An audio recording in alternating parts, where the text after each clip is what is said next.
आवाज रिपीट हो गई। ठीक, हाँ म्यूट कर लें, बेशक स्लाइड्स देखते रहें। मैं दोबारा देख लेता हूँ अगर आपके साथ नजर आते हैं।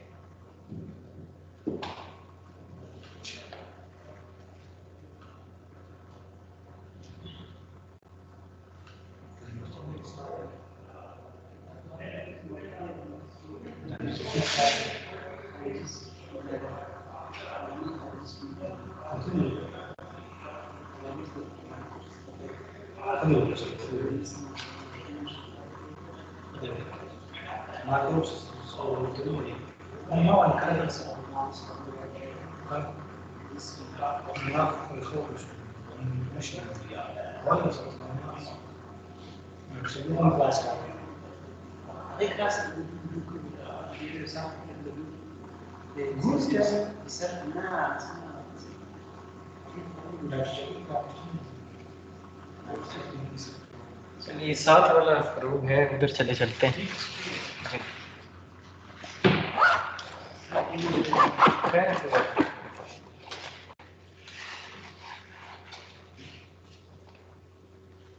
सर मैं जी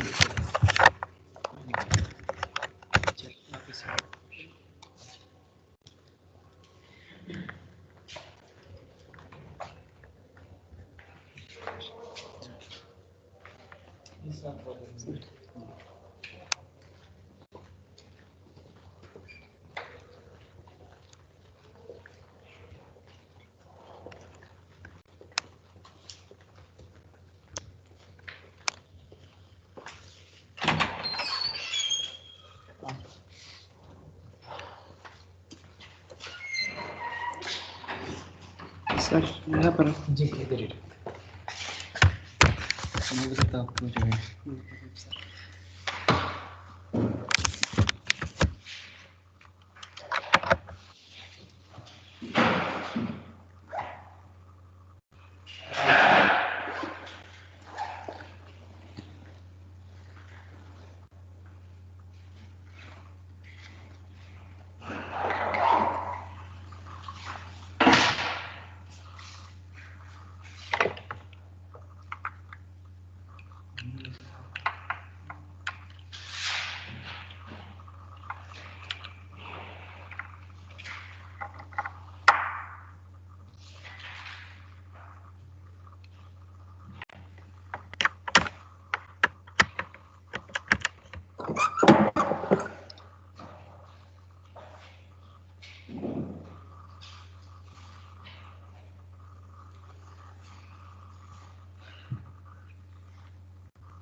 नहीं चल रहा।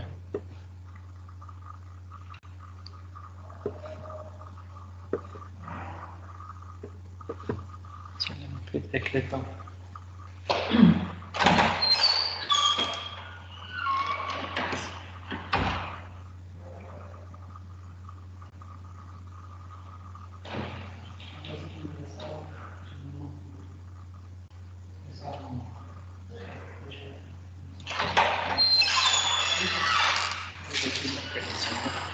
ठीक जी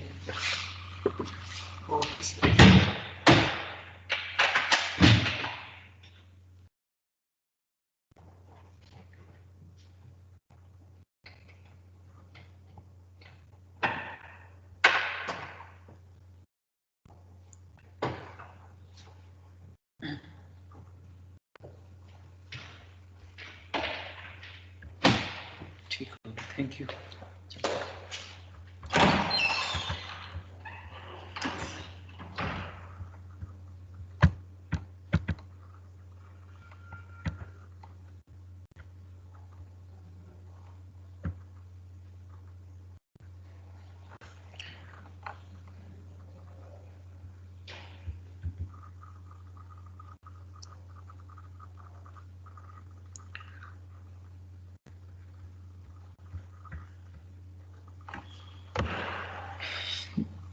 जी, जो लोग ऑनलाइन हैं आपके साथ मैं शेयर कर देता हूँ। स्लाइड्स विजिबल हैं आप लोगों को? कोई एक स्टूडेंट कंफर्म कर दे। Yes sir. Yes sir. ठीक। तो ये हमारा बेसिकली पहला लेक्चर था कोर्स कंटेंट का इंट्रोडक्शन, और इसे हम जो है लेक्चर 1 का नाम दे देते हैं। ये लेक्चर रिगार्डिंग जो है वो इंफॉर्मेशन किस तरह से हम पिछले टाइम्स में किस तरह से हम इंफॉर्मेशन हासिल करते थे, और इंफॉर्मेशन के लिए जो है इंसान ने किस तरह टाइमली प्रोग्रेस की है। सिंपल तरीक़ों से चलें आप मोबाइल पे ऑनलाइन कर लें, ऑन कर लें।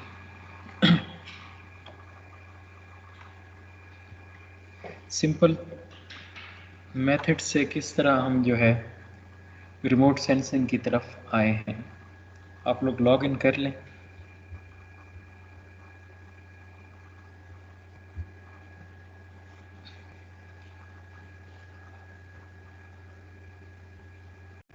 मल्टीमीडिया का इशू है। हो गया आपका लॉगिन? चलें, स्लाइड्स भी नज़र आ रही? ठीक हो गया। तो ये पिक्चर बेसिकली हमें शो करती है कि किस तरह से हमने इंफॉर्मेशन के हसूल के लिए सफ़र किया है। आप देख सकते हैं कि पुराने ज़माने में कबूतर यूज़ होते थे एक जगह से दूसरी जगह इंफॉर्मेशन ट्रांसफ़र करने के लिए।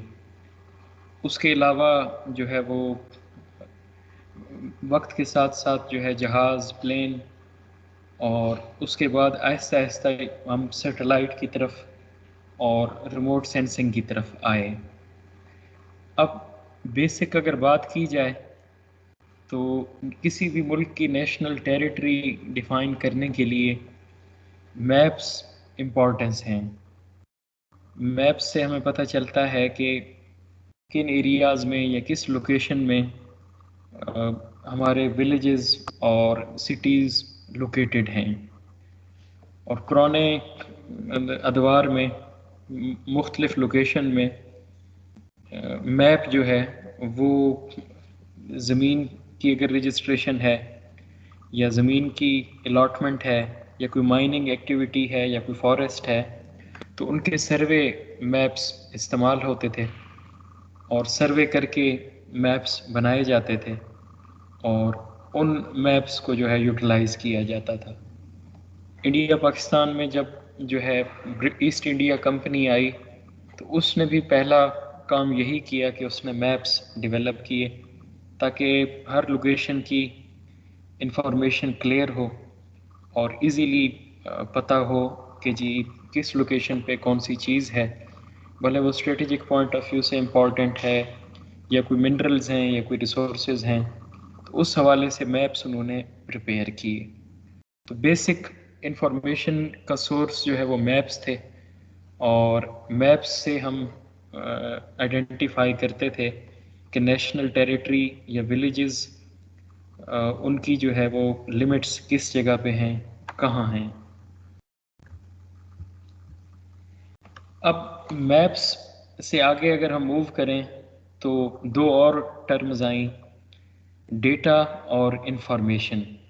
अब यहाँ आपके मतलब की चीज़ है कि क्विज़ हो या कोई एग्ज़ाम अगर हम लेते हैं तो उसमें ये सवाल जो है आपको पता होना चाहिए कि डेटा और इन्फॉर्मेशन में क्या फ़र्क है।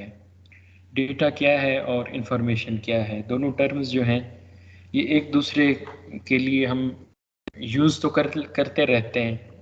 हम कहते हैं डेटा और इन्फॉर्मेशन एक ही चीज़ है, लेकिन रियलिटी में दोनों की इंडिविजुअल मीनिंग्स हैं, दोनों डिफरेंट हैं।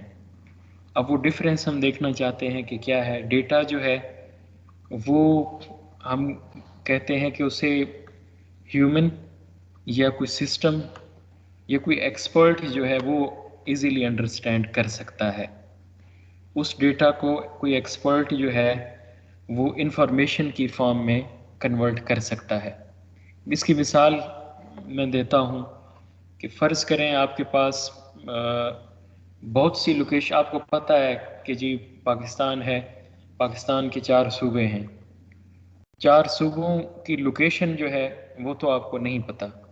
अब वो 4 सूबों में अगर आप फ़र्ज़ करें कोई मिनरल्स हैं या कोई ऐसी चीज़ है जिसको आप आइडेंटिफाई करना चाहते हैं, तो वो आपको उसके लिए जो है कोई ना कोई मेथड या कोई ना कोई एनालिसिस परफॉर्म करने पड़ेंगे और उसको फिर इंफॉर्मेशन की फॉर्म में आप इस्टेब्लिश कर सकते हैं। इसी तरह सैटेलाइट इमेजेस जो हैं ये डेटा की फॉर्म में है, हमें काफ़ी सारा इनमें डेटा अवेलेबल होता है, लेकिन उसकी इंटरप्रिटेशन करने के बाद हम उस डेटा से अपने मकसद की इंफॉर्मेशन हासिल कर सकते हैं। एक सैटेलाइट इमेज अगर आप लेते हैं तो उसमें बहुत सी चीज़ें हैं, उसमें रिवर्स आ जाते हैं, उसमें ओशंस आ जाते हैं, उसमें माउंटेन्स आ जाते हैं। अब आपको उससे क्या चीज़ एक्सट्रैक्ट करनी है ये मैटर करता है, तो वो बेसिकली इंफॉर्मेशन होगी। और आप जो है टोपोग्राफिक मैप से या थीमेटिक मैप से उस इंफॉर्मेशन को एक्सट्रैक्ट कर सकते हैं। टोपोग्राफिक मैप्स बेसिकली ह्यूमंस के डेवलप्ड मैप्स हैं और थीमेटिक इमेजेस जो हैं वो रिमोट सेंसिंग सैटेलाइट से ली हुई इमेजेस हैं। तो दोनों को पढ़ने का तरीका और दोनों से इंफॉर्मेशन एक्सट्रैक्ट करने का तरीका वो डिफरेंट्स हैं, डिफ़र करते हैं। अब डेटा की भी आगे टाइप्स हैं, स्पेशल डेटा और डेटा सोर्सेज।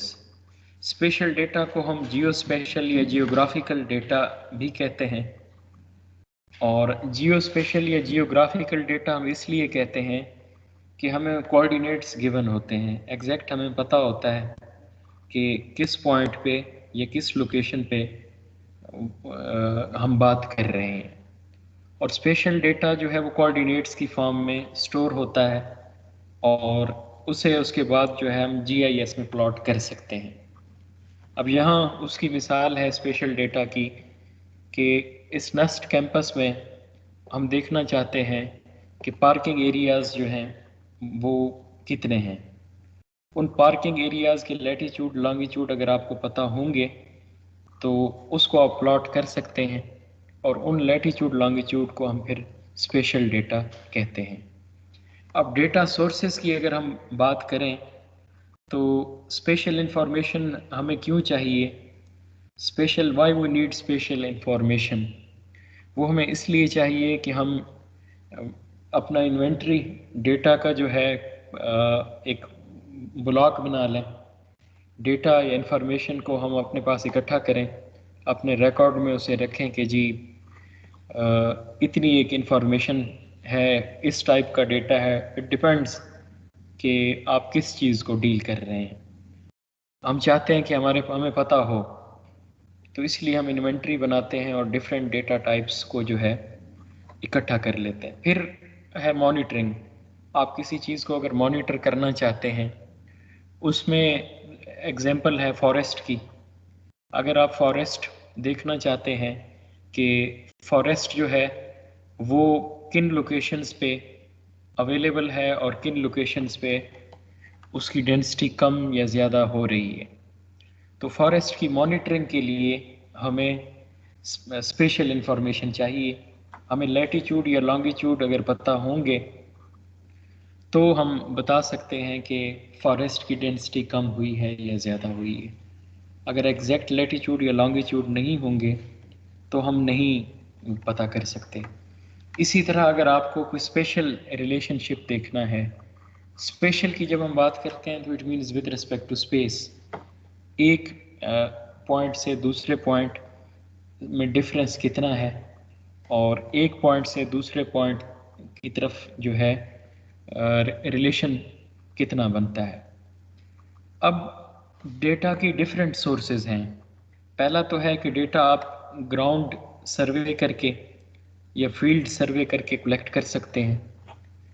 दूसरा है कोई तस्वीर खींच के, फोटोग्राफी के ज़रिए।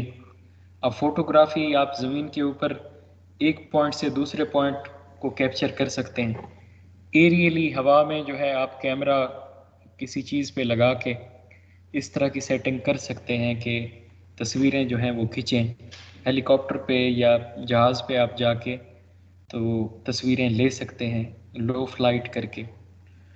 उसके बाद जो लेटेस्ट, मतलब ये प्रीवियस प्रैक्टिसेस थी कि जी फील्ड सर्वे किया जाता था या ग्राउंड सर्वे किया जाता था, और उसके बाद जो है वो एरियल या ग्राउंड फोटोग्राफी की जाती थी।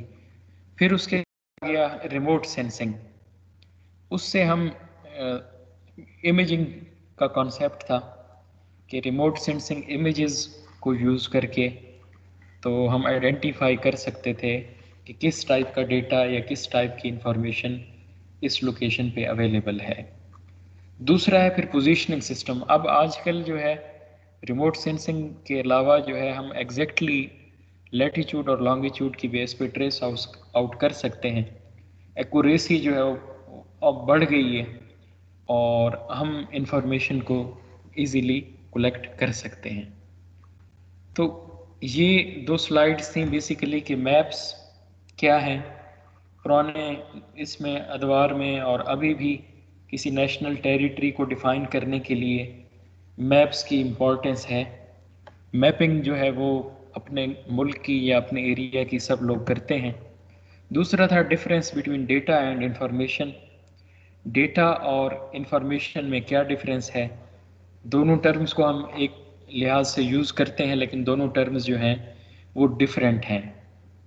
डिफरेंस जो है वो किस वजह से आता है कि एक्सपर्ट्स या ह्यूमंस डेटा को इंफॉर्मेशन में कन्वर्ट करते हैं, उसको उससे जो है डेटा से इंफॉर्मेशन एक्सट्रैक्ट कर सकते हैं। सैटेलाइट इमेजेस को यूज़ करते हुए या आप कह लें कि टोपोग्राफिक मैप्स को यूज़ करते हुए हम डेटा से इंफॉर्मेशन कलेक्ट कर सकते हैं। अब सैटेलाइट इमेजेस या टोपोग्राफिक इमेजेस ये बेसिकली डेटा की फॉर्म है। अब उससे हमने देखना है कि हमारे मकसद की जो है वो इंफॉर्मेशन किस तरह से, किस मेथड से इजीली एक्सट्रैक्ट हम कर सकते हैं। फिर था स्पेशल डेटा और डेटा सोर्सेज। स्पेशल डेटा जो है वो आप कह सकते हैं कि स्पेशल डेटा वो डेटा जिसमें लैटिट्यूड, लॉन्गिट्यूड और कोऑर्डिनेट्स गिवन हो। और डेटा सोर्सेज में फिर आपने देखा कि फील्ड सर्वे और उसके अलावा फोटोग्राफी या फिर रिमोट सेंसिंग या फिर जो है वो पोजीशनिंग सिस्टम। अब आगे हम देखेंगे कि फोटोग्रामेट्री और रिमोट सेंसिंग, इसकी हिस्ट्री क्या है। इसकी हिस्ट्री जो है कहाँ से शुरू होती है और किस तरह से हम इसमें प्रोग्रेस करते गए हैं। अब यहाँ ये बताने का मकसद है कि आपको थोड़ा पता हो कि हम रिमोट सेंसिंग जिस स्टेज पे हम आज हैं उसमें पिछले लोगों ने किस तरह से कंट्रीब्यूशन की है और किस तरह से उनकी एफर्ट्स हैं। तो ये अगली स्लाइड जो है कोई याद करने वाली या मेमोराइज करने वाली चीज़ नहीं है, it's just for information purpose.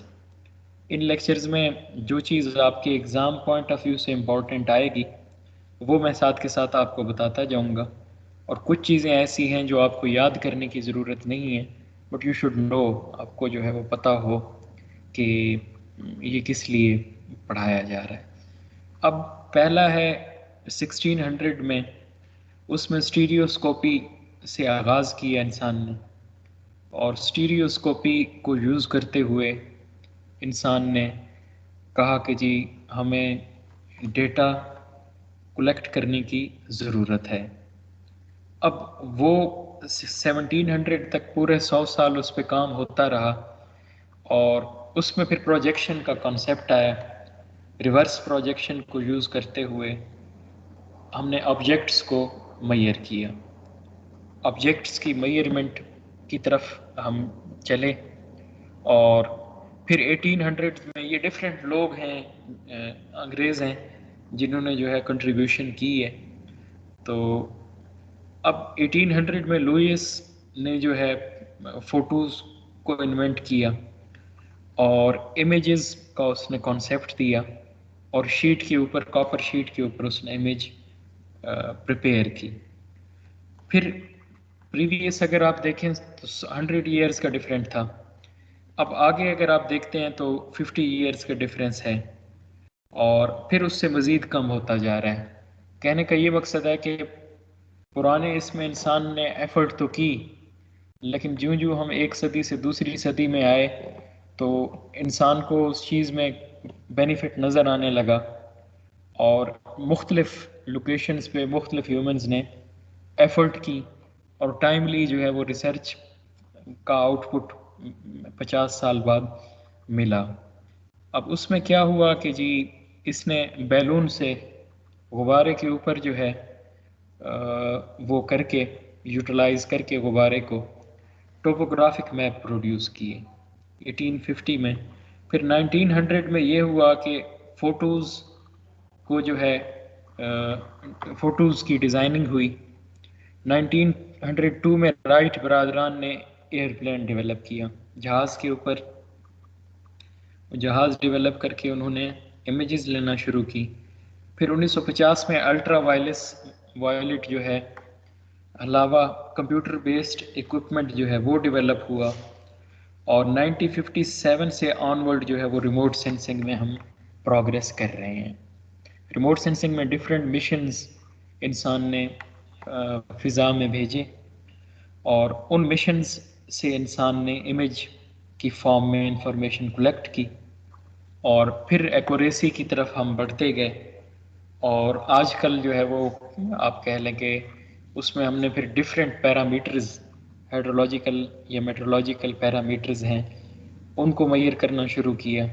और डेली लाइफ में डिफरेंट सेक्टर्स हैं जिसमें रिमोट सेंसिंग इमेजेस को यूटिलाइज किया जाता है, और जीआईएस एक्सपर्ट जो है वो हर जगह आजकल उनकी डिमांड है। भले वो लैंड रेवेन्यू डिपार्टमेंट है, फॉरेस्ट डिपार्टमेंट है, या कोई भी डिपार्टमेंट है, तो उनको अंडरस्टैंडिंग इस चीज़ की आ गई है कि जीआईएस को यूटिलाइज करते हुए हम इंफॉर्मेशन को क्विकली एक्सेस कर सकते हैं, और बेटर जजमेंट या बेटर डिसीजन मेकिंग हम कर सकते हैं।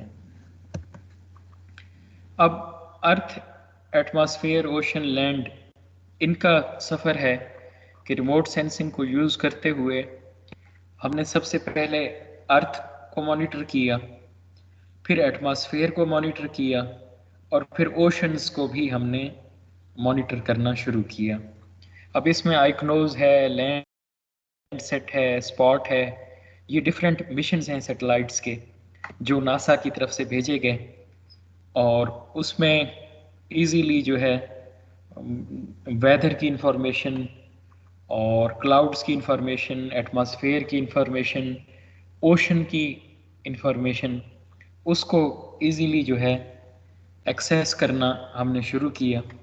और 1957 से 2010 तक आज के दौर में हम रेजोल्यूशन भी इम्प्रूव करते गए, और इंफॉर्मेशन भी जो है उसकी नौइयत भी चेंज होती रही। अब प्रीवियस था कि एरियल फोटोग्राफी जो है वो किस तरह से होती थी, मतलब एरियल फोटोग्राफी से सफ़र स्टार्ट हुआ। तो ये एरियल फोटोग्राफ है कि फर्स्ट एरियल फोटोग्राफ जो है वो फ्रांस में, पेरिस में 1700 फीट की बुलंदी पे लिया गया, और जिस तरह लिया गया वो आपके सामने है कि 1700 फीट की बुलंदी पे इंसान पहुंचा, और दूसरी साइड पे आप देख सकते हैं कि उसने किस तरह से बैलून को यूज़ करते हुए एरियल फोटोग्राफ जो है वो ऑब्टेन किया। फिर ये अब फर्स्ट पिक्चर है जो डिफरेंट 1200 फीट की बुलंदी पे फिर लिया गया, 1700 पे लिया गया, 1200 पे लिया गया। यूएस में जो है बैलून को यूज़ करते हुए ये इमेजेस लिए गए। अब ये काइट पतंग को यूज़ करते हुए मई 88 में पतंग के ऊपर कैमरा लगा के इंसान ने ये फ़ोटोग्राफ्स जो है वो खींचे और काइट्स का यूज़ किया।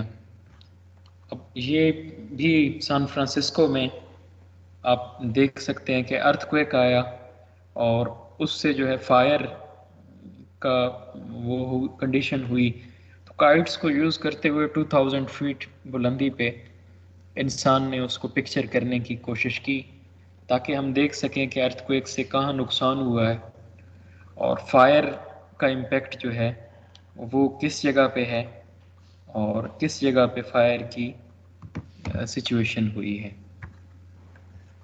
ये फिर 1903 में पिजन्स यूज़ हुए।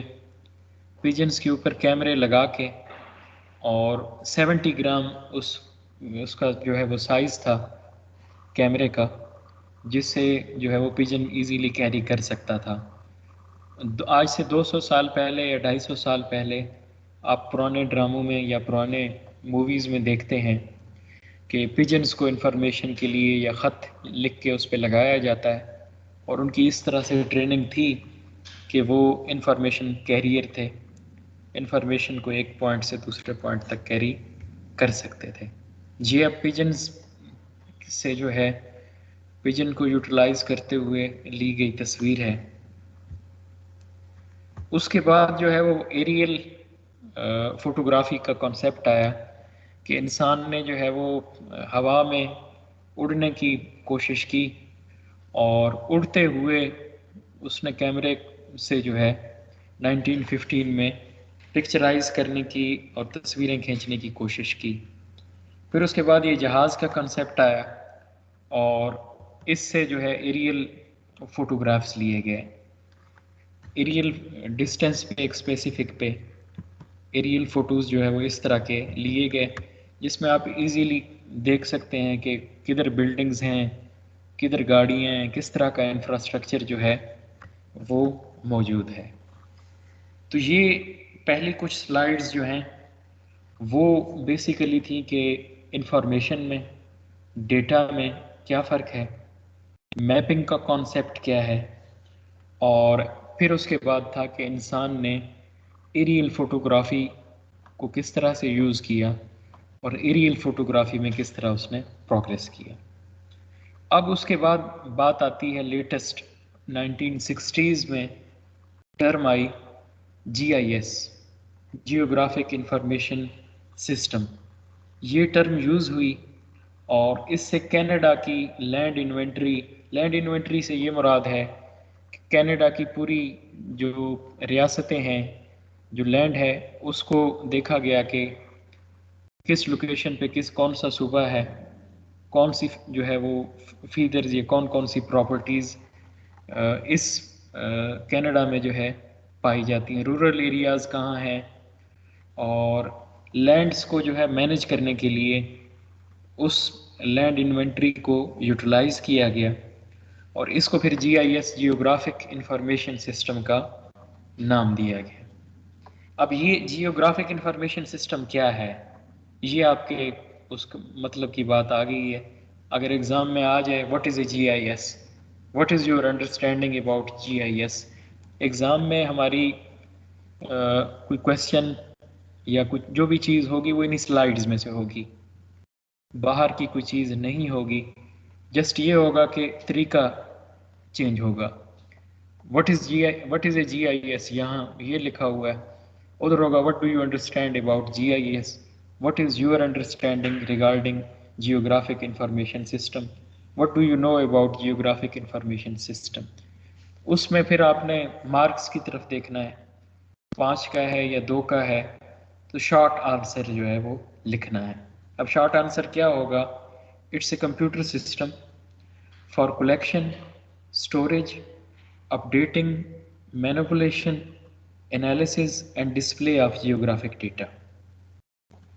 अब कुछ स्टूडेंट्स हैं जिनको जो है इंग्लिश डेफिनेशन मेमोराइज नहीं कर सकते, तो वो अपने लफ्ज़ों में इसे लिख सकते हैं कि it's a computer system which is used for collection of updating and manipulation of information. Geographic data का भी आप लिख सकते हैं, which can be displayed by using the computer system. इसको अपने अंदाज में आगे फिर आप कह सकते हैं कि it's a powerful set of tool for storing and retrieving and transforming displaying special data. Real world से जो स्पेशल डेटा हम कलेक्ट करते हैं, तो इससे हम इस टूल को यूटिलाइज करते हुए यूज़ कर सकते हैं उसे। अब अगली बात आती है कि रिमोट सेंसिंग क्या है। जीआईएस और रिमोट सेंसिंग दोनों डिफरेंट टर्म्स हैं। जीआईएस में आप स्पेशल डेटा को इनकॉर्पोरेट करके उसको यूटिलाइज करके और एक स्पेसिफिक सिस्टम के तहत उसमें आप उसे जो है जियोग्राफिकल डेटा को मैनिपुलेशन के बाद आप उससे प्ले करते हो और उसके बाद आप उससे इंफॉर्मेशन एक्सट्रैक्ट कर सकते हो। अब रिमोट सेंसिंग क्या है? रिमोट सेंसिंग बेसिकली एक साइंस है। अब इसकी डेफिनेशन जो है वो आप ये लिली सैंड की बुक है उससे ली गई है। आप खुद भी जो है इसको अपने अल्फाज में लिख सकते हैं। It's a science and art of obtaining information about an object, area or phenomena through the analysis of data acquired by any device, by an device that is not in contact with the object or phenomenon under investigation. इसमें basic condition क्या है कि आप distance पे रह के information को extract करते हो। अब वो इंफॉर्मेशन जो है वो उसके लिए आप डिवाइस यूटिलाइज करते हो और वो इंफॉर्मेशन कुछ भी हो सकती है। किसी पैरामीटर को आप मेजर कर रहे हो, आप लैंड यूज़ को देख रहे हो, आप उससे प्रेसिपिटेशन की डिस्ट्रीब्यूशन ग्रिड स्केल पे या ग्रिड लेवल पे देख रहे हो, तो कोई भी इंफॉर्मेशन। लेकिन ये है कि डिस्टेंस पे, रिमोट का मतलब है दूर, डिस्टेंस, और सेंस का मतलब है कि इंफॉर्मेशन को जज करना, देखना, इंफॉर्मेशन को कलेक्ट करना। फोटोग्रामेट्री और रिमोट सेंसिंग दोनों जो हैं वो रिलायबल इंफॉर्मेशन कलेक्ट करने के लिए इस्तेमाल होते हैं और उसमें फिज़िकली आपको इन कांटेक्ट होने की ज़रूरत नहीं है, आपको जाने की ज़रूरत नहीं है। अब फ़र्ज़ करें किसी पहाड़ी इलाके में आप फिज़िकली अगर ट्रैवल करके जाते हो तो वहाँ आपको एक तो रिसोर्सेज चाहिए, आपको जो है काफ़ी एफर्ट के बाद आप उधर पहुँच सकते हो। जबकि रिमोट सेंसिंग में आप इमेज को इजीली कट करके और उसकी डिजिटल रिप्रेजेंटेशन को देखते हुए, बग़ैर वहाँ सफ़र किए हुए, आप इंफॉर्मेशन को without any contact, without being in contact, आप इंफॉर्मेशन को कलेक्ट कर सकते हो।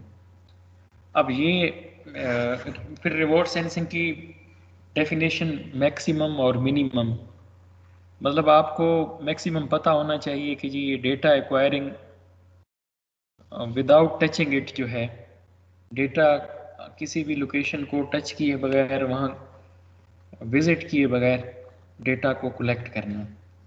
दूसरा ये है कि ये non contact recording of information है, जिसमें अल्ट्रा वायलेट या विजिबल इंफ्रारेड या माइक्रोवेव्स को यूज़ करते हुए उसमें कैमरा, स्कैनर, लेज़र और लीनियर एरेज या इस तरह की चीज़, एयरक्राफ्ट, इनमें से कोई भी चीज़ अगर आप मेमोराइज कर सकते हो तो मिनिमम डेफिनेशन में मतलब आप कोई ना कोई चीज़ इनमें से वो करके मेमोराइज करके लिख सकते हो कि डिजिटल इमेज को हम प्रोसेस करते हैं।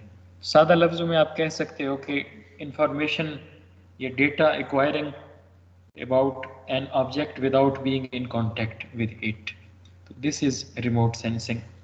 अब रिमोट सेंसिंग में चीज़ें कौन कौन सी आती हैं? सैटेलाइट उसमें शामिल हैं, जो लेटेस्ट टूल है। एयरक्राफ्ट्स हैं, फील्ड व्हीकल्स हैं। व्हीकल को ले जाके किसी पॉइंट पे उस पे कैमरा एडजस्ट करके आप इंफॉर्मेशन को इजीली हासिल कर सकते हैं। ठीक, कोई बात नहीं, कोई बात नहीं, खैर। अब ये भी एग्ज़ाम पॉइंट ऑफ व्यू से इम्पॉर्टेंट है कि what are two main methods of remote sensing data collection. Remote sensing data को कलेक्ट करने के लिए जो दो मेथड्स हैं वो कौन से हैं? पहला है ग्राउंड बेस्ड अप्रोच, दूसरा है रिमोट सेंसिंग बेस्ड अप्रोच। अब दोनों में डिफरेंस आपने देखना है कि किस चीज़ का है। ग्राउंड बेस्ड में आप देख रहे हैं कि रियल वर्ल्ड है, ऑब्जर्वेशन एंड मेजरमेंट आप ऑब्जर्व कर रहे हैं या मेजर कर रहे हैं, स्पेशल डेटाबेस आप फिर जनरेट करते हैं। मतलब आप रियल वर्ल्ड को थोड़ा सा फासले पे ऑब्जर्व करते हैं या कोई मेजरमेंट लेते हैं और स्पेशल जो है वो एक डेटाबेस डेवलप करते हैं। तो ये ग्राउंड बेस्ड है। ग्राउंड बेस्ड में आपका सर्वेइंग शामिल है कि यहाँ से किसी पोल पे किसी टावर की हाइट आपको देखनी है, तो वो रियल वर्ल्ड में मतलब आप एक स्पेसिफिक डिस्टेंस पे रह के वो इंफॉर्मेशन ग्राउंड के ऊपर रहते हुए कलेक्ट कर सकते हो। दूसरा है रिमोट सेंसिंग बेस्ड। इसमें रियल वर्ल्ड कौन सी चीज़ है? सेंसर। रिमोट सेंसिंग में हम सेंसर भेजते हैं। सेंसर जो है वो इमेज की फॉर्म में डेटा कलेक्शन करता है या ऑब्जर्वेशन या मेजरमेंट करता है और स्पेशल डेटाबेस फिर हम डेवलप करते हैं। अब आ जाए what are two main methods of remote sensing data collection. तो आपने यही लिखना है, ग्राउंड बेस्ड और रिमोट सेंसिंग। दोनों की डायग्राम्स आपने ड्रा करनी है। दोनों की डायग्राम्स में सिर्फ डिफरेंट जो है वो सेंसर और इमेज का है। रिमोट सेंसिंग में आप सेंसर जो है वो बेसिकली लाइट्स या शुआएं वो एमिट करता है, वो जाके किसी ऑब्जेक्ट पे या किसी चीज़ पे पड़ती हैं, उसका फिर रिस्पॉन्स आता है। उस रिस्पॉन्स में फिर लाइंस लगती हैं, उन लाइंस की आप इंटरप्रिटेशन करते हो। वो अभी आगे हम देखेंगे कि डिफरेंट वेवलेंथ की लाइंस बनती हैं, उनसे आप जज करते हो कि अगर ब्लू कलर है और इस तरह की लाइन लगी है तो उसमें वेजिटेशन है, अगर वाइट कलर है और इस तरह की लाइन लगी है उसकी वेवलेंथ इतनी है तो फॉरेस्ट है। उसमें हर ऑब्जेक्ट के लिहाज से आपने वेवलेंथ की लोकेशन वो लिमिट्स सेट की हुई हैं और उससे आप देख सकते हो कि इंफॉर्मेशन जो है वो कौन सी है। अब दोनों का कम्बिनेशन भी है, इंटीग्रेटेड डेटा एक्विजिशन जो है, दोनों को इंटीग्रेट आप कर सकते हैं। आप सेंसर से और इमेज लेके उस पर फिर ह्यूमन एनालिसिस करें और ह्यूमन एनालिसिस करने के बाद स्पेशल डेटाबेस जो है वो डेवलप करता है। ये ग्राउंड बेस्ड और रिमोट सेंसिंग टेक्निक दोनों का मजमुआ है। ये किस वक्त था? जब हमारे पास कम रेजोल्यूशन वाली इमेजेस थी। उसमें इंसान जो है वो मैं मिसाल देता हूँ, एक इमेज आपने ली, उस इमेज में आपने देखा कि यहाँ से मरी तक जो है कौन कौन सी चीज़ें हैं, लैंड यूज़ किस टाइप की है। आपने इमेज पे एनालिसिस परफॉर्म किया और आपने अपना एक पिक्चर डेवलप कर लिया कि यहाँ से मरी तक इतनी सड़कें हैं, इतने दरख्त हैं, इतनी लेक्स हैं। अब उसकी वैलिडेशन है, उसकी वैलिडेशन के लिए आप सर्वे करोगे, उसे फिर कहते हैं ग्राउंड ट्रूथिंग। उसमें जाके फिजिकली आप देखोगे कि जो इमेज पे मैंने एनालिसिस परफॉर्म किए हैं रियलिटी से उसका कोई ताल्लुक है, रियलिटी में वो इंफॉर्मेशन अवेलेबल है भी कि नहीं। अब आगे है रिमोट सेंसिंग का प्रिंसिपल। किस प्रिंसिपल पे रिमोट सेंसिंग जो है वो काम करती है, कौन सा मेथड है जिस पे रिमोट सेंसिंग जो है किस प्रिंसिपल के तहत हम रिमोट सेंसिंग से इंफॉर्मेशन कलेक्ट कर सकते हैं। तो रिमोट सेंसिंग में हम इलेक्ट्रोमैग्नेटिक एनर्जी, ईएम एनर्जी, वो रिफ्लेक्ट होती है या स्कैटर होती है, और अर्थ पे डिफरेंट ऑब्जेक्ट्स पे वो लाइट सेंसर भेजता है। अब रिफ्लेक्ट होना कि डायरेक्ट वापस आना, स्कैटर होना कि थोड़ा इधर उधर से होके वापस आना, ये दोनों जो है इनमें ये डिफरेंस है कि रिफ्लेक्ट में शुआ पड़ी और डायरेक्ट वापस आ गई, स्कैटर्ड में उसके बीच रास्ते में कोई चीज़ आ गई, उससे भी टकराई और फिर वापस आ गई।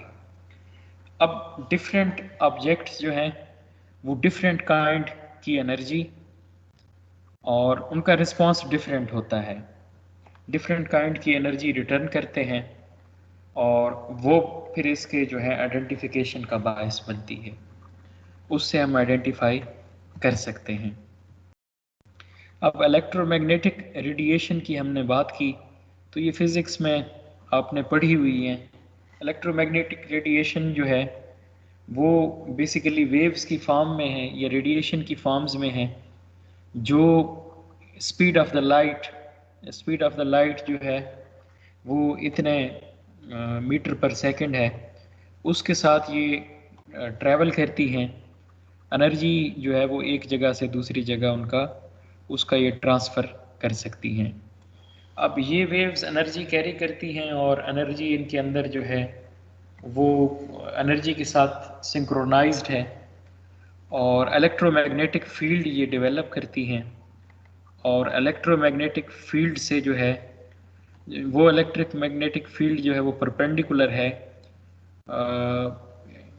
परपेंडिकुलर एंगल बनता है, और एक दूसरे के साथ वो परपेंडिकुलर हैं, और उसके बाद डायरेक्शन ऑफ ट्रैवल भी उसकी हमें पता लगती है।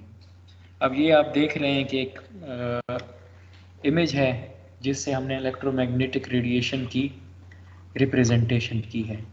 मैग्नेटिक फील्ड डेवलप हुआ जिसे हमने बी से रिप्रेजेंट किया है, इलेक्ट्रिक फील्ड डेवलप हुआ जिसे हमने ई से रिप्रेजेंट किया है, और ये फिर दोनों जो है वो प्रोपेगेट करती गई डायरेक्शन में, और वेव की लेंथ जो है वो हम देख रहे हैं कि मैग्नेटिक से इलेक्ट्रिकल फील्ड में हमने उसे वेव की लेंथ कहा है।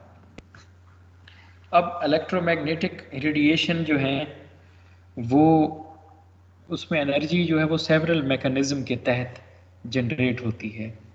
सेवरल मैकेनिज्म कौन से हैं? जिसमें इलेक्ट्रॉन के एनर्जी लेवल में चेंजेस हैं, इलेक्ट्रिकल चार्जेस की वजह से एक्सेलरेशन है, न्यूक्लियर डीके है, न्यूक्लियर रिएक्शन है जिसमें फ्यूजन और फ्यूजन या आपने फिज़िक्स में पढ़े थे, और थर्मल मोशन जो है वो मॉलिक्यूल्स की वो शामिल हैं। और इसमें सभी ऑब्जेक्ट जो है वो हमारा कॉन्सेप्ट है कि एब्सोल्यूट ज़ीरो पे इलेक्ट्रोमैग्नेटिक रेडिएशन इमिट्स करते हैं, और इलेक्ट्रोमैग्नेटिक रेडिएशन की इमिशन से जो है वेवलेंथ भी जो है जनरेट होती है, और ये उस लोकेशन पे जो टेम्परेचर है उस पर डिपेंडेंट है। टेम्परेचर जो है वो किसी ऑब्जेक्ट का इंक्रीज़ करता है, और इलेक्ट्रोमैग्नेटिक रेडिएशन की वेव्स बनती हैं, जो एक डायग्राम है जिसमें आपको अर्थ की और उसके बाद फायर की, सन की, ये इलेक्ट्रोमैग्नेटिक वेव्स जो हैं वो दिखाई गई। तो दीज स्लाइड्स वर जस्ट कि आपको पता हो कि रिमोट सेंसिंग का कॉन्सेप्ट क्या है, और रिमोट सेंसिंग जो है उसके पीछे बैकग्राउंड में किस तरह से जो है कौन कौन से फिनोमिनाज हैं। अब यहाँ आगे दूसरी एक टर्म आती है। अब हम प्रोग्रेस कर रहे हैं, आसान चीज़ों से हम मुश्किल चीज़ों की तरफ जा रहे हैं। मैं दोबारा एक दफ़ा रिपीट कर देता हूँ कि लेक्चर में सीक्वेंस है, आप जब इसे पढ़ेंगे तो इंशाल्लाह आपको जो है इसमें मज़ा आएगा। हमारा बेसिक जो लेक्चर था वो था कि इंफॉर्मेशन के लिए कौन कौन से रिसोर्सेज हमने यूज़ किए। एज ए ह्यूमन हिस्टोरिकली हमने किस तरह प्रोग्रेस किया इंफॉर्मेशन कलेक्ट करने के लिए। उसमें ये डिफरेंट तस्वीरें हैं। यही तस्वीरें पिजन से लेकर हमने जो है एयरक्राफ्ट तक, एयरक्राफ्ट से फिर हमने सैटेलाइट तक जो है सफ़र किया, और वो तस्वीरों की फॉर्म में हमें नज़र आता है। फिर हमने कहा कि जी जब हम इंफॉर्मेशन की बात करते हैं तो मैप्स इम्पॉर्टेंट हैं। मैप से किसी टेरिटरी या किसी मुल्क या किसी इलाके को आप रिप्रेजेंट कर सकते हो। जितनी अच्छी मैपिंग होगी उतना अच्छा जो है आप उसे मैनेज कर सकते हो, और जो रिसोर्सेज हैं उनसे फ़ायदा ले सकते हो। अब मैप्स के बाद मैप्स की फॉर्म, फिर मैप्स डेवलप कैसे होते हैं? वो डेटा या इंफॉर्मेशन से होते हैं। डेटा जो है वो बेसिकली नंबर्स हैं, नंबर्स की फॉर्म में है। उससे इंफॉर्मेशन जो है वो एक्सपर्ट एक्सट्रैक्ट कर सकता है, कोई आम जो है वो बंदा नहीं कर सकता। डेटा से अगर आपने मैथ के कोर्सेज पढ़े हैं, अगर आपने जो है कोई सॉफ्टवेयर किया हुआ है, तो आप उस डेटा से इंफॉर्मेशन को एक्सट्रैक्ट कर सकते हो। अब फिर डेटा की हमने बात की तो आया स्पेशल डेटा और डेटा सोर्सेज। स्पेशल डेटा हम उस डेटा को कहते हैं जिसके लैटिट्यूड लॉन्गिट्यूड पॉइंट फॉर्म में डेटा जो है वो स्टोर हो। हमें पता हो कि इसकी लैटिट्यूड लॉन्गिट्यूड क्या है। लैटिट्यूड लॉन्गिट्यूड जो है वो ज़मीन की हमने डिस्ट्रीब्यूशन की हुई है। कुछ लाइंस हैं जो हॉरिजेंटली ड्रा हैं, कुछ हैं जो वर्टिकली हैं। हमने ज़मीन को ग्रिड की फॉर्म में रिप्रेजेंट किया हुआ है, और उसमें आप देख सकते हैं 360 और 180 डिग्री जो है उसका कॉन्सेप्ट है। तो उससे फिर हम जो है स्पेशल डेटा कहते हैं। जब हम कोऑर्डिनेट्स की बेस पे बात करते हैं तो उसे हम स्पेशल डेटा कहते हैं। अब आगे हमने बात की डेटा सोर्स की, तो ऑलरेडी हमने इमेजेस में देखा है कि डेटा सोर्स जो है वो फील्ड या ग्राउंड सर्वे है, फोटोग्राफी है, और रिमोट सेंसिंग इमेजेस हैं, या फिर पोजीशनिंग सिस्टम है। अब यहाँ फिर हमने हिस्ट्री देखी, हिस्टोरिकली जो है वो किस तरह हमने प्रोग्रेस किया विद रिस्पेक्ट टू टाइम, वो शेयर किया गया। फिर हमने देखा कि अर्थ, एटमॉस्फेयर और ओशन, ये तीन जगह हैं जिधर हम as a human information collect करने में इंटरेस्टेड हैं। ओशन को हम देखना चाहते हैं कि ओशन किस हद तक है, कितना फीसद जो है वो ओशन में है।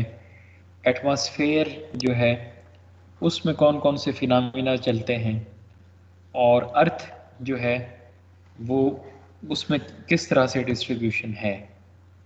फिर एरियल फ़ोटो का कॉन्सेप्ट आया। हमने देखा कि 1700 फीट में पेरिस में तस्वीरें ली गई, 1200 में जो है वो यूएस में ली गई, और काइट्स को यूटिलाइज़ किया गया 2000 फीट पे। फिर पिजन्स का यूज़ आया कि पिजन्स को यूज़ करते हुए और उन पे कैमरा लगा के हमने इंफॉर्मेशन कलेक्ट की। और फिर उसके बाद हमने देखा कि एरियल फोटोग्राफर और एरियल फोटोग्राफी का कॉन्सेप्ट आया, एरियल फ़ोटोज़ हमने लिए। फिर हमने देखा कि जी जीआईएस क्या है। जीआईएस जो है वो टर्म थी जो फर्स्टली 1960 में यूज़ हुई। कनाडा में डेटा कलेक्शन के लिए जो है इसे यूज़ किया गया, रूरल एरियाज़ और लैंड मैनेजमेंट के लिए। इसमें हम ये करते हैं कि कंप्यूटर सिस्टम है, कंप्यूटर बेस्ड, जो इन्फॉर्मेशन को कलेक्ट करता है, स्टोर करता है, अपडेट करता है, और उसकी मैनिपुलेशन और उस पर फिर एनालिसिस, और उसे जियोग्राफिकली हम डिस्प्ले करते हैं। फिर ये था कि ये पावरफुल सेट ऑफ टूल है जिससे हम इंफॉर्मेशन को रिट्रीव कर सकते हैं और स्पेशल डेटा को रियल वर्ल्ड में हम रिप्रेजेंट कर सकते हैं। किसी पार्टिकुलर पर्पस के लिए हम इंफॉर्मेशन को जो है वो रिप्रेजेंट कर सकते हैं। जीआईएस के बाद आया रिमोट सेंसिंग। रिमोट से मुराद है दूर, और सेंस से मुराद है कि जज करना। तो कोई इंफॉर्मेशन को डिस्टेंस पे रहते हुए कलेक्ट करना रिमोट सेंसिंग कहलाता है। फोटोग्रामेट्री और रिमोट सेंसिंग दोनों जो हैं ये एक आर्ट है जिससे हम रिलायबल इंफॉर्मेशन को डिस्टेंस पे रहते हुए विदाउट एनी फिजिकल कांटेक्ट हम इंफॉर्मेशन को हासिल कर सकते हैं। फिर रिमोट सेंसिंग की ये दो डेफिनेशंस थी, तो ये भी आप लोगों ने देखनी है। फिर था कि जी रिमोट सेंसिंग डेटा कलेक्शन के मेथड्स कौन से हैं। अब वो है ग्राउंड बेस्ड और रिमोट सेंसिंग बेस्ड अप्रोचेस। दो डिफरेंट मेथड्स हैं। ग्राउंड बेस्ड में हम रियल वर्ल्ड को ऑब्जर्वेशन और मेजरमेंट्स की फॉर्म में कलेक्ट करके स्पेशल डेटाबेस बनाते हैं, और रिमोट सेंसिंग बेस्ड इंफॉर्मेशन में सेंसर और इमेज की इन्वॉल्वमेंट आती है। दोनों में ये डिफरेंस है, और दोनों को हम कंबाइन भी कर सकते हैं, इंटीग्रेशन दोनों की कर सकते हैं। और रिमोट सेंसिंग टेक्निक को ग्राउंड बेस्ड और रिमोट सेंसिंग टेक्निक्स को हम कंबाइन करके दोनों की इंटीग्रेशन से इंफॉर्मेशन कलेक्ट कर सकते हैं। फिर हमने देखा कि प्रिंसिपल जो है रिमोट सेंसिंग का वो क्या है कि हम इलेक्ट्रोमैग्नेटिक रेडिएशन और एनर्जी, सेंसर इलेक्ट्रोमैग्नेटिक रेडिएशन या एनर्जी की फॉर्म में लाइट्स भेजता है, वो लाइट्स फिर या रिफ्लेक्ट होके आती हैं या स्कैटर्ड होके आती हैं। डिफरेंट ऑब्जेक्ट से डिफरेंट टाइप्स की जो है उनका रिस्पांस डिफरेंट होता है। डिफरेंट ऑब्जेक्ट जो है वो different kind of amount of energy जो है वो रिलीज़ करते हैं।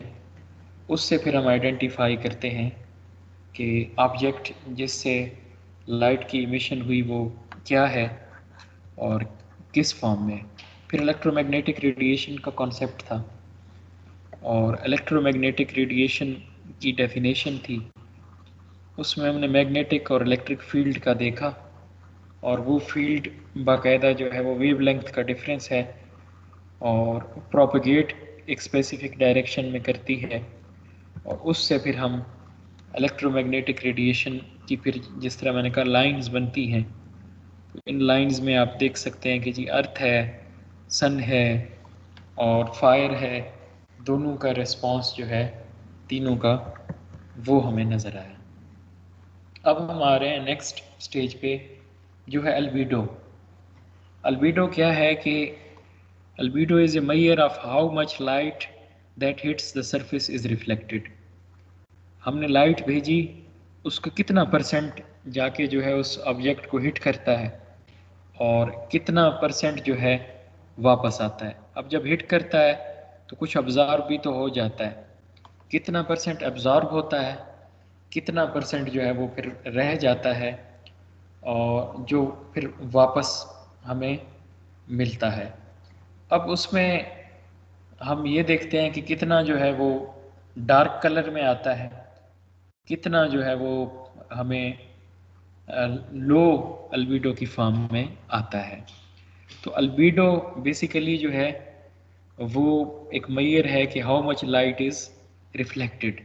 अब यहाँ कुछ इमेजेस हैं जिनसे आप देख सकते हो कि फॉरेस्ट है, सॉइल है, और उसके अलावा जो है वो सैंड है। इनसे जब जाके जो है वो लाइट्स आप भेजते हो तो उसकी रिफ्लेक्टेंस की परसेंटेज गिवन है कि हर ऑब्जेक्ट से वाटर है तो उससे कितना अब्जॉर्ब हो जाता है, कितना रिफ्लेक्ट हो जाता है।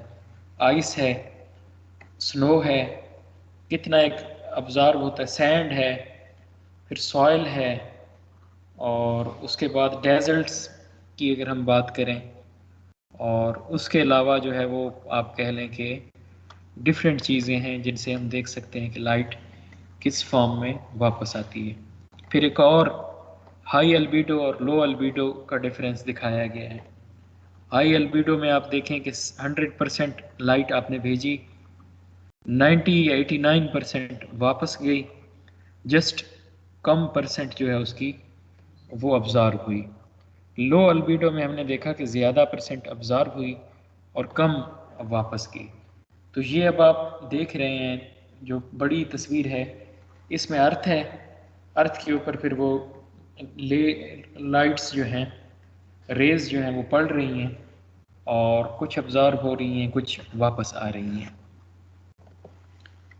अब ओवरऑल प्रोसेस जो है वो रिमोट सेंसिंग का वो हमने देखना है कि ओवरऑल प्रोसेस जो है वो क्या है। ओवरऑल प्रोसेस अगर आपको कहा जाए कि what do you know about the overall process या what do you know about the process of remote sensing, उसमें आप कहेंगे कि initially we need energy source और illumination source from where we have to emit lights, rays in the form of energy. Secondly, these radiation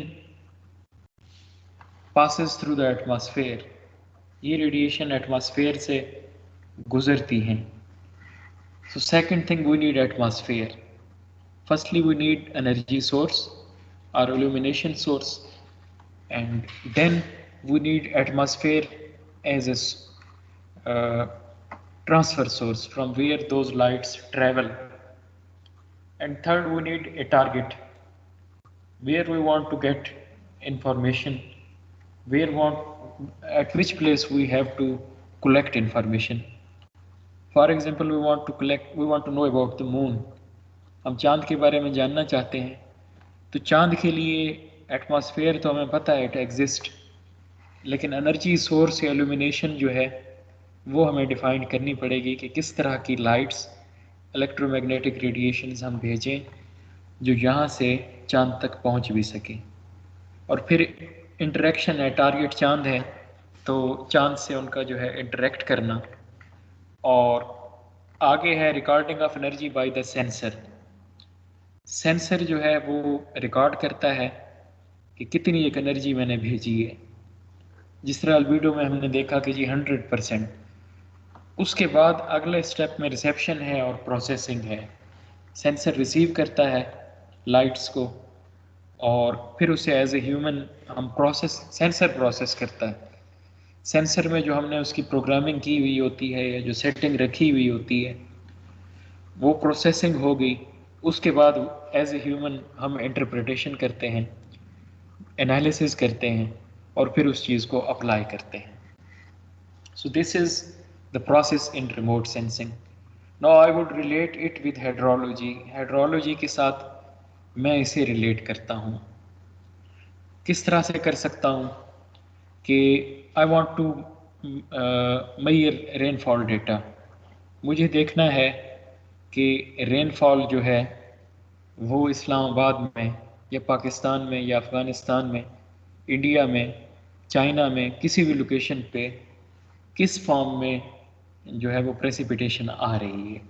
it's in liquid form, it's in hell form, it's in snow form, कितनी एक precipitation हो रही है। अब सबसे पहले तो मुझे प्रेसिपिटेशन का मैकेनिज्म समझना पड़ेगा। प्रेसिपिटेशन जनरेट करने के लिए एटमॉस्फेयर में एक स्पेसिफिक हाइट पे, आपने हाइड्रोलॉजी के कोर्स में पढ़ा होगा, डिफरेंट लेयर्स हैं, 3 और 4 लेयर्स हैं एक स्पेसिफिक डेप्थ पे, और उन डेप्थ पे टेम्परेचर वेरिएशन होती है, कूलिंग और उसमें वेटिंग का प्रोसेस जो है वो चलता है और कंडेंसेशन का प्रोसेस चलता है और उससे फिर प्रेसिपिटेशन ज़मीन पे वापस आती है। सो आई हैव आइडेंटिफाइड कि प्रेसिपिटेशन का main source are clouds and these clouds are in atmosphere. Identified, तो टारगेट जो है वो एटमॉस्फेयर में कहीं है और एनर्जी या इल्यूमिनेशन जो है वो कोई सोर्स मैं आइडेंटिफाई करूँगा। डिफरेंट टाइप्स की जो है वो electromagnetic radiations different wave length की अवेलेबल हैं। प्रेसिपिटेशन के लिए मैं तय करूँगा कि जी कौन सी सूटेबल है। वो रेडिएशन सेंसर इमिट करेगा और रिएक्ट करके वो वापस जो है वो चीज़ आ जाएगी। उससे फिर क्या होगा कि इंफॉर्मेशन रिकॉर्ड हुआ और उससे प्रोसेस किया, उसकी इंटरप्रिटेशन और एनालिसिस। अब उसमें जिस तरह मैं कहूँ कि प्रेसिपिटेशन के लिए डिफरेंट मिशंस हैं। खला में जो है 0.25 पे 0.5 पे ग्रिड लेवल पे ग्रिड को डिस्ट्रीब्यूट करके स्पेशल रेजोल्यूशन उसे कहा जाता है। विद रिस्पेक्ट टू स्पेस जो है वो कितनी वो है मतलब 0.5 डिग्री है या 0.25 डिग्री है। उससे जब वो इंफॉर्मेशन मेरे पास आती है तो मैं उसे इंटरप्रेट करता हूँ। मैं कहता हूँ कि जी ग्रिड लेवल पे 360 पे और 180 पे मैं इस पाकिस्तान पे गया, या आप कह लें कि अफ़गानिस्तान में मैंने कोई काबुल सेलेक्ट कर लिया कैपिटल, उसके लैटीट्यूड लॉन्गिट्यूड मुझे पता है 34 पॉइंट समथिंग 76 पॉइंट समथिंग इस पे हैं। उसके बाद जो है बात आ जाती है कि उस इंफॉर्मेशन को ग्राफिकली प्लॉट करना और उससे अंदाज़ा लगाना कि जी 10 मिलीमीटर हुई, 50 मिलीमीटर हुई या 15 मिलीमीटर हुई, कितने एक मिलीमीटर प्रेसिपिटेशन हुई। प्रेसिपिटेशन के अलावा एवापोरेशन है, एवापोट्रांसपायरेशन है, इसके लिए भी हम रिमोट सेंसिंग को यूज़ कर सकते हैं। अब अर्थ ऑब्जर्वेटरी सिस्टम की अगर हम बात करें तो अर्थ ऑब्जर्वेशन सिस्टम को हम 3 तरीकों से डिवाइड करते हैं। पहला है सीन, दूसरा है सेंसर, तीसरा है प्रोसेसिंग। हमें सीन पता होना चाहिए। सीन जो है वो इस्लामाबाद इस्लामाबाद को हम देखना चाहते हैं, मॉनिटर करना चाहते हैं। सेंसर पता हो कि किस टाइप का है और फिर उसकी प्रोसेसिंग हमें पता हो। तो ये अर्थ ऑब्जर्वेशंस जो सिस्टम्स हैं। चले नमाज की ब्रेक कर लेते हैं, मैं भी नमाज पढ़ लेता हूँ, तो नमाज के बाद हम यहाँ से स्टार्ट करते हैं।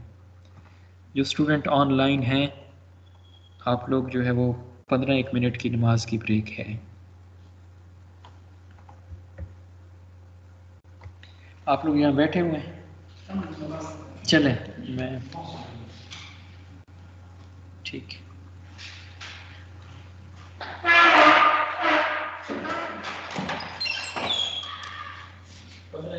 नमाज पढ़ के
ठीक हो गया जी।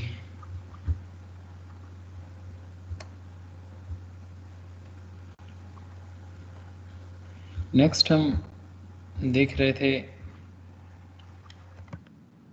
सीन क्या है। सीन सिस्टम का वो हिस्सा जो सेंसर के सामने होता है, और वो बेसिकली अर्थ को हम सीन के तौर पे कह सकते हैं, जिससे हम इंफॉर्मेशन कलेक्ट करना चाहते हैं। एटमॉस्फेयर को कह सकते हैं। सीन वो ऐसी जगह जिसमें ह्यूमंस का कोई कंट्रोल ना हो। चांद, सूरज, कोई ऐसी जगह जो ह्यूमंस की अप्रोच में ना हो, उसे हम सीन कह सकते हैं। सीन के बाद बात आती है सेंसर की। तो सेंसर जो है सिस्टम का वो पार्ट जो डेटा कलेक्ट करता है। सेंसर की फिर दो टाइप्स हैं, passive sensor, active sensor. Passive sensor वो हैं जिसमें जो सीन से रोशनी रिफ्लेक्ट करते हैं, लेकिन रोशनी और रेडिएशन वो सन की यूज़ करते हैं। सन जो है मेन सोर्स है जिसकी वजह से उनमें इल्यूमिनेशन पैदा होती है, और वो रेडिएशन को रिफ्लेक्ट करते हैं। सीन से जो है पैसिव सेंसर रेडिएशन को रिफ्लेक्ट करते हैं। एक्टिव सेंसर वो हैं कि जो अपनी एनर्जी यूज़ करते हुए सन को नहीं यूज़ करते। उनके अपने अंदर इतनी कैपेसिटी होती है, इलेक्ट्रोमैग्नेटिक रेडिएशंस इतनी स्ट्रॉन्ग होती हैं कि वो खुद ही जाके सीन से टकराती हैं, या फिर स्कैटर हो जाती हैं या रिफ्लेक्ट हो जाती हैं। और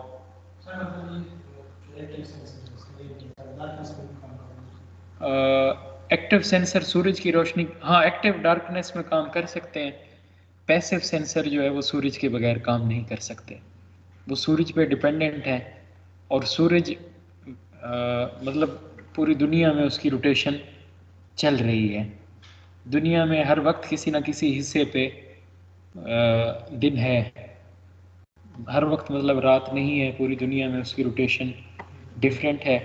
इसीलिए जो आगे हम देखेंगे सैटेलाइट्स को, तो हर सैटेलाइट का हर मुल्क के ऊपर एक स्पेसिफिक टाइम है। जैसे पाकिस्तान, अफ़गानिस्तान, इंडिया, चाइना, इसमें ये टाइमिंग्स हैं शाम के वक्त। अक्सर जो है वो सैटेलाइट का स्वैद, सैटेलाइट की मूवमेंट होती है और उसकी पोजीशन इस तरह की बन जाती है कि इन्हीं टाइमिंग्स में मेजरमेंट या सीन या पिक्चर जो है वो कैप्चर होता है।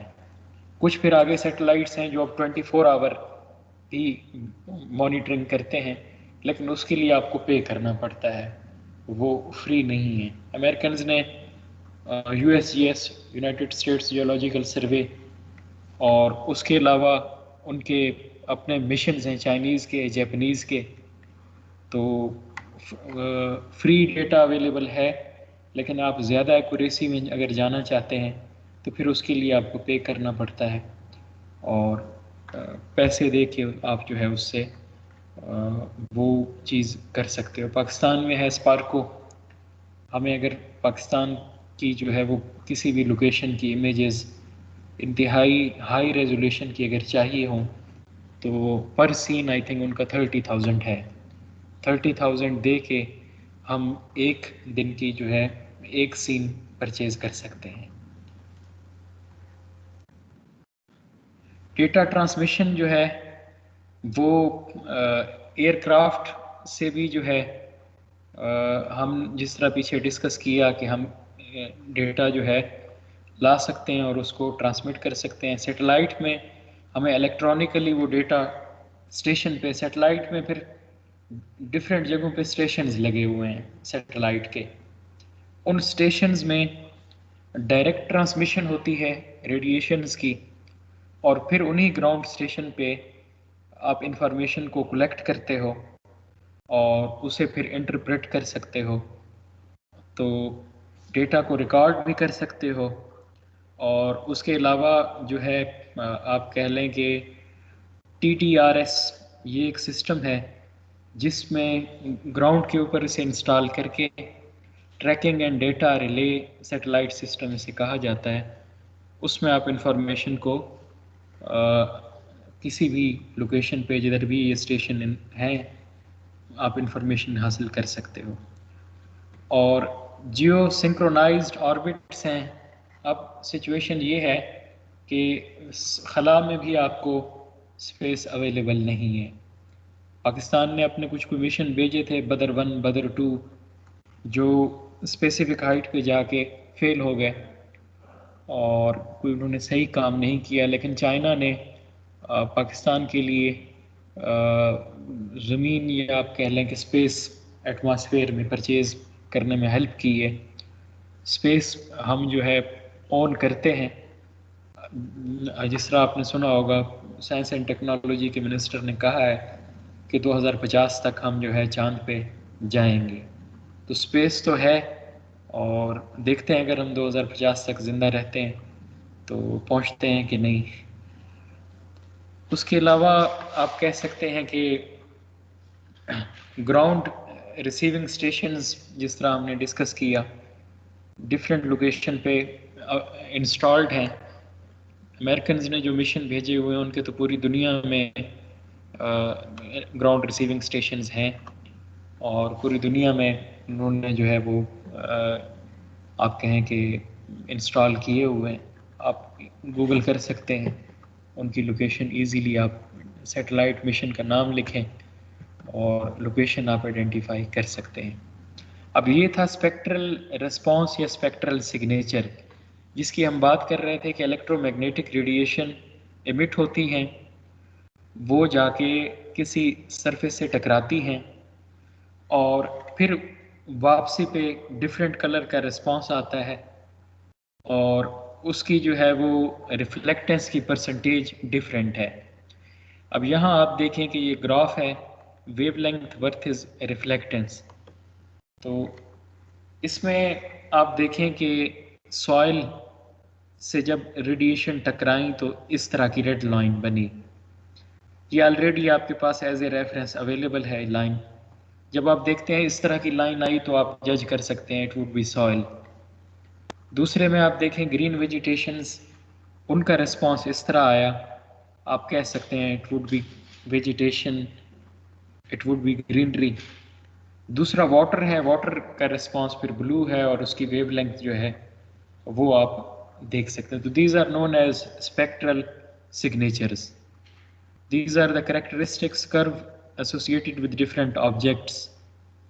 और उसमें फिर आप वेजिटेशन की इवन टाइप्स का भी बता सकते हैं कि किस टाइप्स की वेजिटेशन है। तो अब जो है वो स्पेक्ट्रल सिग्नेचर हमें बताता है कि वेवलेंथ उसकी जो है वो कितनी एक ऑब्जर्व हुई है, अल्बीडो की जिस तरह हम बात कर रहे थे कितनी एक रिफ्लेक्ट हुई है। प्रोसेसिंग में अगर हम बात करें तो रिमोट सेंसिंग डेटा को आप प्रोसेस जो है वो डिफरेंट मेथड से कर सकते हैं। विजुअली जिस तरह हमने कहा कि हमारे पास ये रेफरेंस अवेलेबल है, हम इसको देख के और डिसाइड कर सकते हैं कि किधर फॉरेस्ट है, किधर वाटर है, किधर वैसे ही लैंड है। उसके बाद कंप्यूटर प्रोग्रामिंग्स हैं, मैटलैब में या किसी और कंप्यूटर में आप वो करके प्रोग्रामिंग करके तो जज कर सकते हैं। और उसके अलावा जो है वो एनालिस्ट कि जितनी एक्सरसाइज ज़्यादा होगी उतना ही एनालिस्ट जो है जितना उसका एक्सपीरियंस होगा 10 साल का 5 साल का, उसकी जजमेंट भी मैटर करती है।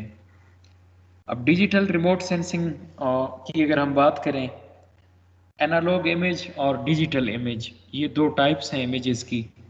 एनालॉग इमेजेस वो इमेजेस हैं जो जिनमें कलर जो है वो कॉन्टीन्यूसली ग्रे है और उसमें कलर जो है वो ग्रे फॉर्म में पाया जाता है।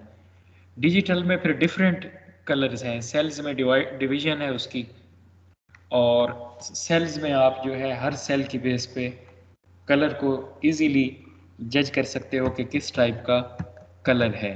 ये मैं आगे आपको दिखाऊंगा भी।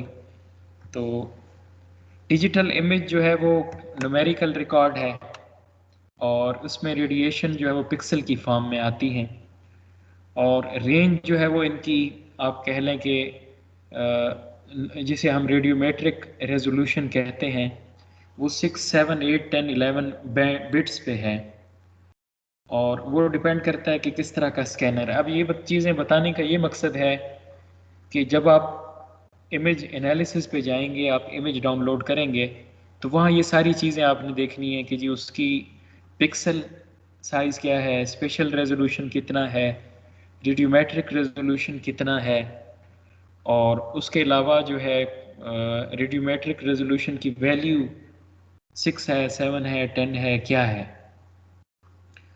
और नेचर ऑफ प्रोसेसिंग में आप देख सकते हैं कि ग्राउंड स्टेशन पे जब उस इमेज को लाया गया तो उसमें क्लाउड अगर है, क्लाउड को उन्होंने किस तरह से रिमूव किया, कौन से मेथड क्लाउड रिमूवल के लिए इस्तेमाल किया। अब हम कहते हैं कि हमें डिजिटल इमेज जो है वो यूज़ करना है।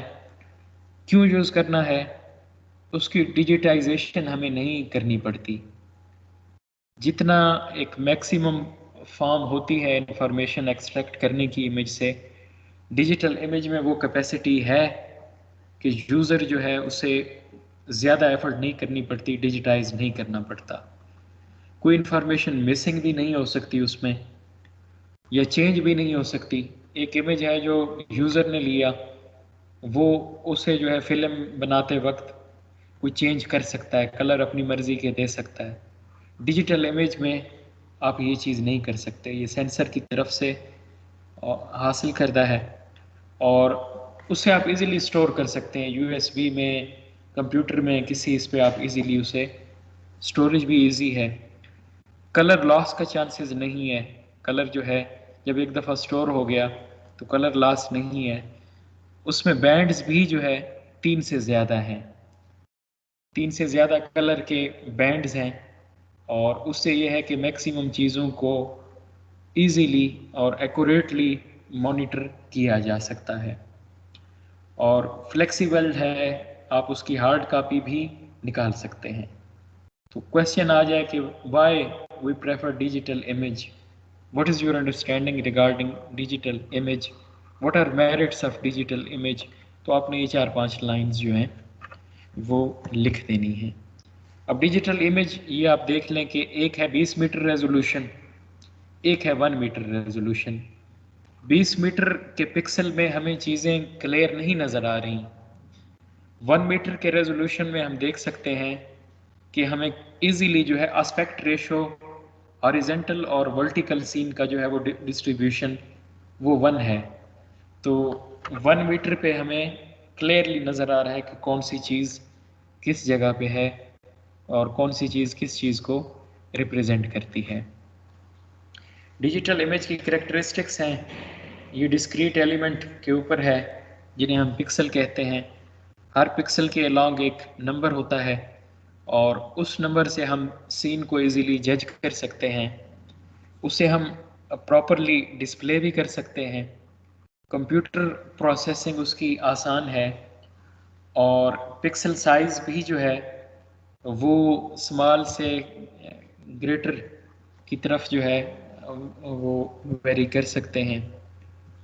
और अब आखिरी लास्ट स्लाइड है कि what are the advantages of remote sensing. क्या ऐसी वजह है कि हमें रिमोट सेंसिंग को हम प्रेफर करते हैं, रिमोट सेंसिंग को हम यूज़ करते हैं। ये अनअब्स्ट्रक्टिव है, अब्ट्रूसिव है, जिसमें जो है सेंसर इंफॉर्मेशन को कलेक्ट करता है, और उसमें आप कोई डिस्टरबेंस नहीं होती किसी एरिया ऑफ इंटरेस्ट में। इजीली आप जो है खामोशी से इंफॉर्मेशन कलेक्ट कर सकते हो, आपको कोई फिज़िकली कोई एक्टिविटी करने की या कुछ और डालने की ज़रूरत नहीं है। सिस्टमेटिकली आप इंफॉर्मेशन को कलेक्ट कर सकते हो, एक स्पेसिफिक फ्रेम में हॉरिजॉन्टल और वर्टिकल साइज जो हैं वो डेटा के एडजस्ट करके आप इंफॉर्मेशन को कलेक्ट कर सकते हो। कंट्रोल्ड एनवायरनमेंट में आप जो है बायोफिज़िकल सिस्टम को भी अगर मॉनिटर करना चाहो, एक्स वाई और जी जो है, ये एक्स लोकेशन, वाई लोकेशन और जी जो है, डेप्थ को रिप्रेजेंट करता है, मॉइस्चर कंटेंट, टेम्परेचर, ये चीज़ें आप इजीली मॉनिटर कर सकते हो और ये एक्यूरेट है और फ्रीक्वेंटली अपडेट होती रहती है। और कुछ हद तक आप कह सकते हैं कि अगर आप डेवलप्ड नेशंस में हैं तो ये चीप भी है। अब फ़र्ज़ करें कि आपको इस्लामाबाद का पूरे का सर्वे करना है, आपने देखना है कि इस्लामाबाद का रेजिडेंशियल एरिया कितना है। अब एक तरीका तो ये है कि आप 1000, 1500, 2000, 3000 बंदे लगाओ, हर सेक्टर में बंदे भेजो। दूसरा ये है कि आप अब उनको भेजोगे तो उनके लिए आपको खाने पीने का सारा जो है वो उनको पे करना, जबकि एक इमेज, एक सीन से आप इजीली उस इंफॉर्मेशन को इंटरप्रेट करके हासिल कर सकते हो। तो ये एडवांटेजेस हैं जो रिमोट सेंसिंग की हैं। ये आज का लेक्चर है और कोई स्टूडेंट अगर कोई क्वेश्चन पूछना चाहता है ऑनलाइन या फेस टू फेस जो आप लोग बैठे हैं तो आप पूछ सकते हैं।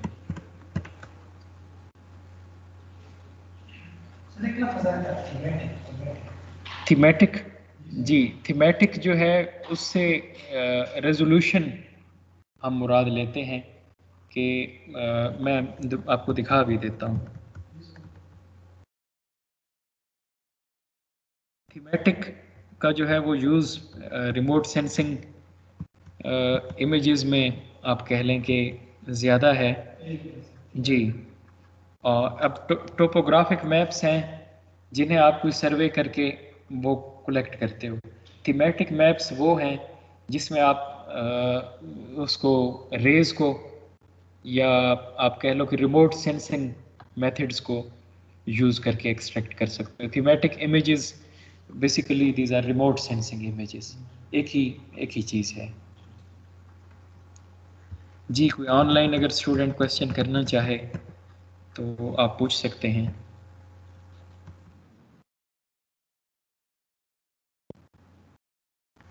ठीक हो गया। अब इस कोर्स में आहिस्ता आहिस्ता हम प्रोग्रेस करेंगे, हम देखेंगे कि फेस टू फेस कितना एक जो है वो यूनिवर्सिटी चलती है, क्योंकि आज डिफरेंट जो है वो ख़बरें हैं तो उसमें यूनिवर्सिटी मुझे नहीं अंदाज़ा कि हमारी शामिल है या नहीं। तो अब लेक्चर्स भी हमारे इस तरह चलेंगे, बेसिक आपको अवेयरनेस दे के उसके बाद सॉफ्टवेयर का यूज़ है। सॉफ्टवेयर का यूज़ जो है वो अगर हम डिस्टेंस में टोटली चले जाते हैं तो उसमें जो है इशू तो है, लेकिन उसका सोल्यूशन, क्योंकि लास्ट टाइम डिस्टेंस में ही हमने किया था, उसमें वीडियोस और नोट्स प्रिपेयर्ड हैं जिनमें स्टेप बाय स्टेप जो है वीडियो आपको जो है मैं कोई यूट्यूब से ढूंढ के वो शेयर करूँगा और step by step MS word की फाइल्स भेजूँगा जिसको यूज़ करते हुए आप सॉफ्टवेयर की एक्सरसाइजेस कर सकते हो। पहला तो स्टेप हमारा होगा कि उसकी इंस्टॉलेशन कैसे की जाए, तो ये 1-2 लेक्चर और हो जाएं, उसके बाद उसकी इंस्टॉलेशन का प्रोसीजर जो है वो आपसे मैं शेयर करूँगा ताकि आपका थोड़ा थियोरेटिकल बैकग्राउंड बन जाए और उसके बाद आप उससे फिर किस तरह से यूज़ करेंगे। तो आज के इस लेक्चर में अगर मैं बात करूं कि आपके एग्ज़ाम पॉइंट ऑफ व्यू से, क्योंकि आपने इसे एग्ज़ाम पॉइंट ऑफ व्यू से भी प्रिपेयर करना है, तो जो क्वेश्चंस हैं, what is difference between data and information, what do you know about spatial data and data sources, उसके बाद ये जस्ट फॉर इंफॉर्मेशन पर्पस थी, what is GIS, what is remote sensing और what are main methods of remote sensing data collection. ये तीनों आपने लिखने हैं उसमें, मतलब ग्राउंड बेस्ड रिमोट सेंसिंग और उसकी इंटीग्रेशन का। What is principle of remote sensing, ये जस्ट इलेक्ट्रोमैग्नेटिक रेडिएशन वाला, it was just for information purpose आपको memory. What do you know about albedo and what is the process of remote sensing. और what do you know about scene sensor, or what is your understanding regarding spectral signatures, or what is difference between digital and analog images, why we use digital image, what are the characteristic of digital image, why we prefer digital image, और what are the advantages of remote sensing। तो ये 7-8 सवाल मतलब possible हैं, 5 number का 10 number का आपका जो है वो आ सकता है जी। इसीलिए मैं साथ के साथ आपको बता रहा हूँ ताकि अब जो स्टूडेंट लेक्चर में अटेंटिव बैठे हैं तो वो इसे इजीली कर सकेंगे। इन्हीं स्लाइड्स में से आना है, कुछ बाहर नहीं आना। ऑब्जेक्टिव भी अगर दिया जाता है MCQs type, fill in the blanks नहीं होगा, ट्रू फॉल्स या एमसीक्यू टाइप क्वेश्चन होंगे, वो भी इधर से ही आएंगे, इसी इससे जो है स्लाइड्स में से ही एमसीक्यूज।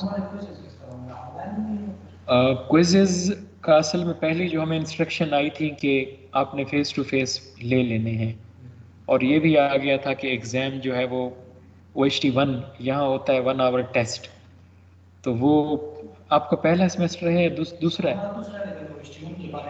अच्छा, OHT1 यहाँ ट्रेंड है 2 OHTs का, OHT1 OHT2।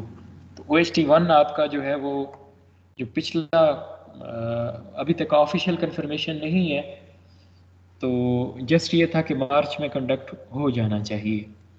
जो पिछली डिस्कशन थी या जो पिछली बातें चल रही थी डिपार्टमेंट में, उसमें था कि मार्च के एंड में OHT1 होगा।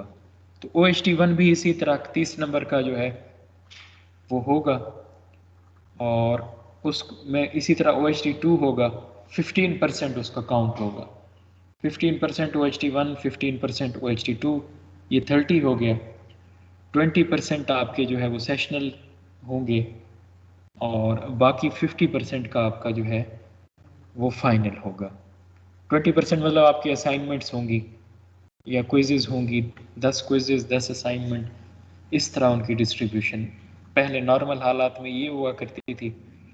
अब कोविड की वजह से मतलब साथ के साथ डिपार्टमेंट की जो है वो पूरी यूनिवर्सिटी की एक ही पॉलिसी होती है, वो अनाउंस होती है, तो उसको फॉलो किया जाता है। अभी हो सकता है कि केसेस अगर बढ़ गए तो उनकी वजह से जो है कोई चेंज हो पॉलिसी में, और एग्ज़ाम के भी हो सकता है प्रोसीजर में चेंज हो। आपने ऑनलाइन एग्ज़ाम दिए हैं क्विज़ेस के या उसके? LMS जो है वो उस पर ऑनलाइन उसी तरह क्विज़ बना के अपलोड होगा, आपको 10-15 मिनट दिए जाएंगे। उस 10-15 मिनट में आप घर बैठे हुए भी किसी भी लोकेशन पे बैठ के उसे कर सकते हैं। तो ये जब वाज़ेह होगा तो उसी तरह हम चलेंगे। तो आज तक फिर इतना है। अटेंडेंस आप दोनों फॉरेनर हैं तो आपका मुझे अंदाज़ा है, बाकी जो लोग हैं उनकी मैं लिस्ट डाउनलोड कर लेता हूँ।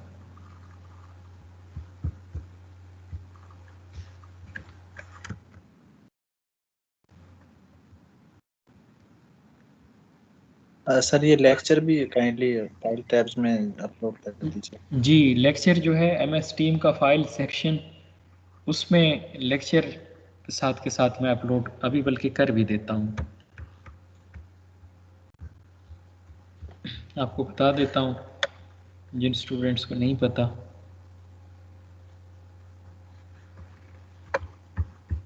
सर जो ऑफिशियल ईमेल उसमें तो सर 29 मार्च से 2 अप्रैल तक उन्होंने OHT1 का कहा हुआ है। अच्छा, डिपार्टमेंट की तरफ से आपको कोई वो आ गई है? जी सर, ये जब हमारा ये सेकंड सेमेस्टर स्टार्ट हुआ है तब हमें ईमेल आई थी, उसमें यही है कि OHT1 जो है 29 मार्च से 2 अप्रैल तक होंगे फॉर ऑल बैचेस। ठीक हो गया। तो ये तो चीज़ तय है कि OHTs आपके जो है वो फेस टू फेस मोड में होंगे। OHTs जो है आपके सर ये फेस तो टू डेवलप, फेस, तो अभी तक तो सर वही अभी जो पॉलिसी है रिसेंट, जो मुझे पता है मार्च के एंड में जी सर, अंडर ग्रेड के हैं, और आपका शायद अप्रैल में हो, क्योंकि आपका सेमेस्टर तो दूसरा वीक है। जो अंडर ग्रेड के स्टूडेंट्स हैं जिनको मैं पढ़ा रहा हूँ उनका तो 3rd वीक चल रहा है।